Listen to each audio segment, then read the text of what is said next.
मैया मोही दाऊ बहुत खिजायो, मैया मोही दाऊ बहुत खिजायो। मोसो कहत मोल को लीनो, तू जसमति कब जायो।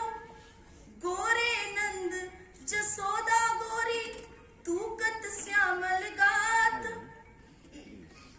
श्री कृष्ण जी बाल लीला करते हुए कहते हैं, मैया दाऊ भैया मुझे बहुत परेशान करते हैं। कहते हैं तुम काले हो, तुम्हें तो मोल का खरीदा है। देखो यशोदा मैया गोरी, नंदलाल गोरे, तुम हमारे भाई नहीं हो। उक्त पंक्तियां एक दृष्टिबाधित दिव्यांग कवि सूरदास जी की हैं।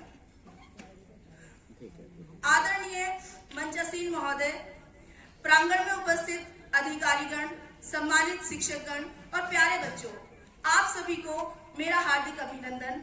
मैं शाहीन परवीन कन्या उच्च प्राथमिक विद्यालय सहसपुर से आई हूँ तथा अपने कुछ विचार आपके साथ साझा करना चाहती हूँ।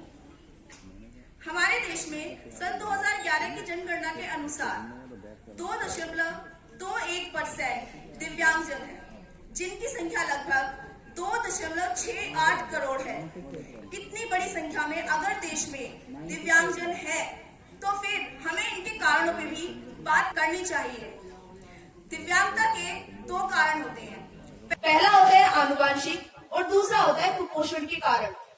कुपोषण के कारण जो दिव्यांगता आती है वो अक्सर ग्रामीण और गरीब परिवारों में देखी जाती है, और इसका सीधा सीधा जो कारण होता है वो अशिक्षा होता है, क्योंकि आंगनवाड़ी केंद्र और आशा केंद्रों पर उनके पोषण और टीकाकरण की पूरी व्यवस्था होती है। जागरूकता ना होने के कारण ये सुविधाएं उन तक नहीं पहुंच पाती। यानी कि अगर हम शिक्षा के प्रसार से उन तक जागरूकता पहुंचा दें तो इस प्रकार की दिव्यांगता को कम कर सकते हैं। दूसरे प्रकार की जो दिव्यांगता जन्म के उपरांत होती है, उसके भी दो कारण होते हैं। एक होता है प्राकृतिक आपदा के कारण और दूसरा होता है यातायात के नियमों का पालन ना करने के कारण। प्राकृतिक आपदा से बचने के लिए यदि हम अपने घरों को नदी के तटों और समुद्र के तटों से दूर बनाएं तो इस प्रकार की दिव्यांगता को कम कर सकते हैं। और यातायात के नियमों का पालन यदि हम सही तरीके से करें तो भी हम दिव्यांगता को कम कर सकते हैं। और विद्यालय स्तर पर हम समय समय पर बच्चों को यातायात के नियमों के बारे में बताते हैं। लेकिन फिर भी जब दिव्यांगता आ जाती है लोगों में तो समाज का उनके प्रति क्या नजरिया होता है, इसके बारे में भी हमें बात करनी चाहिए। भारत जैसे देश में स्थिति बहुत ज्यादा खराब है। अंधा, लूला, लंगड़ा, बहरा, काना, इस प्रकार के गाली सूचक शब्दों से हम उन्हें संबोधित करते हैं। सोचिए, जब ऐसे शब्दों से इन दिव्यांगजनों को संबोधित किया जाएगा तो क्या वो समाज की मुख्य धारा से जुड़ सकते हैं? कभी नहीं जुड़ सकते। और माननीय प्रधानमंत्री श्री नरेंद्र मोदी जी का ध्यान 2015 में इस पर गया और उन्होंने अपने कार्यक्रम में लोगों से अपील की कि विकलांग शब्द के स्थान पर दिव्यांग शब्द का इस्तेमाल करें। जी हाँ, दिव्यांग दैवीय शक्ति, इन लोगों में वाकई में अद्भुत शक्तियाँ छुपी होती हैं। केंद्र सरकार द्वारा भी 28 दिसंबर 2016 को दिव्यांग व्यक्ति अधिनियम पारित किया गया, जिसमें 4% नौकरियों में आरक्षण तथा 6 से 18 साल के बच्चों को निःशुल्क और अनिवार्य शिक्षा का अधिकार दिया गया। आप कोई भी अधिकार दे दो, कितने भी नियम बना लो, लेकिन जब तक लोग इनके प्रति उदासीन होंगे और अपना नजरिया नहीं बदलेंगे तब तक किसी भी अधिकार का कोई फायदा नहीं है। मेरी कक्षा में इस तरह के 4 बच्चे हैं।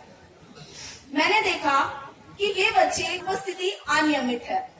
कक्षा में ये बच्चे दूसरे बच्चों के साथ दोस्ती नहीं कर पा रहे हैं, कक्षा की गतिविधियों में ये हिस्सा नहीं ले पा रहे हैं। मैंने इस ओर ध्यान दिया और इन बच्चों पर काम किया। मैंने 6F पे काम किया: fun, function, future, fitness, friends और फैमिली। इनके परिवारजनों से बात की, बच्चों से इनकी दोस्ती कराई, इनके लिए कुछ स्पेशल गतिविधियां बनाई और नतीजा ये हुआ कि इन बच्चों ने ब्लॉक स्तर से लेके जिला स्तर तक विभिन्न प्रतियोगिताओं में भाग लिया, प्रथम स्थान प्राप्त किया और एक मुख्य छात्रा जिसने अपने सांस्कृतिक कार्यक्रम से जिला अधिकारी जी को इतना प्रभावित किया कि उन्होंने अपना स्मृति चिन्ह ही उस बच्ची को दे दिया। मैं जानती हूँ इन बच्चों के साथ काम करना आसान नहीं होता, लेकिन मुश्किलों से भाग जाना आसान होता है। मुश्किलों से भाग जाना आसान होता है। हर पहलू जिंदगी का इम्तिहान होता है। डरने वालों को नहीं मिलता जिंदगी में कुछ, डरने वालों को नहीं मिलता जिंदगी में कुछ, और लड़ने वालों के कदमों के पीछे जहान होता है। इन बच्चों में जरूरत है सिर्फ हौसले और आत्मविश्वास पैदा करने की, और ये काम सिर्फ और सिर्फ एक शिक्षक कर सकता है, क्योंकि अपने परिवार के बाहर अगर ये बच्चा आता है तो हम शिक्षकों के पास ही आता है, और कई बार तो समाज के साथ साथ इनके परिवारजन भी इनकी उपेक्षा करते हैं। तो बताइए, अगर शिक्षक इनकी सहायता नहीं करेगा तो कौन करेगा? हमारी जिम्मेदारी सबसे ज्यादा है। निपुण भारत के लक्ष्यों को पूरा करते हुए इन बच्चों में हमें हौसला पैदा करने की सख्त जरूरत है, क्योंकि कहते हैं मंजिल उन्हीं को मिलती है जिनके सपनों में जान होती है।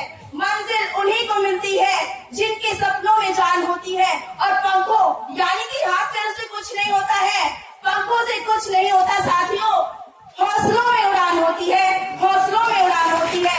अगर इनके अंदर हौसला पैदा कर दिया जाए, आत्मविश्वास पैदा कर दिया जाए, तो ये बच्चे भी स्टीफन हॉकिंस, सुहेल सलवाई, इरा सहगल जैसे बन सकते हैं। सिर्फ हमें इनके अंदर हौसला पैदा करना है, और इसीलिए मैं कहती हूँ जय शिक्षक, दिव्यांगजन। धन्यवाद।